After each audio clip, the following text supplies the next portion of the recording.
ఐపీఎల్లో అంపైరింగ్ విధానం తలనొప్పిగా మారుతోంది. ఈ సీజన్లో సమస్య మరింత ఎక్కువైంది. బంతి బ్యాట్కి తగులుకున్న అవుట్ ఇవ్వడం.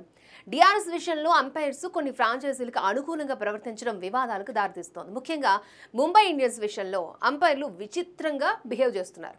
ఆ మధ్య హైదరాబాద్తో జరిగిన మ్యాచ్లో ఇషాన్ కిషన్ అవుట్ అయిన విధానంపై అంపైర్పై విమర్శలు వచ్చాయి. ఇషాన్ విషయంలో అంపైర్ ముంబై ఇండియన్స్కి అనుకూలంగా నిర్ణయం ప్రకటించాడంటూ నెటిజన్లు ఒక రేంజ్లో ఫైర్ అయ్యారు.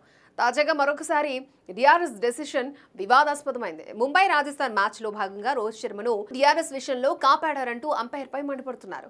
ముంబై ఇన్నింగ్స్ రెండో ఓవర్లో అంపైర్ రోహిత్ను ఎల్బీగా ప్రకటించాడు. అయితే రోహిత్ చివరి క్షణంలో రివ్యూ కోరాడు.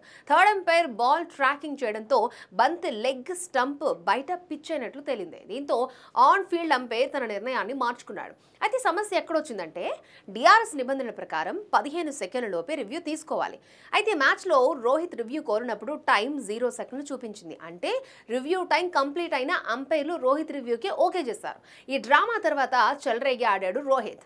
53 పరుగులతో ఈ ఐపీఎల్లో మరొక అద్భుతమైన హాఫ్ సెంచరీ నమోదు చేశాడు.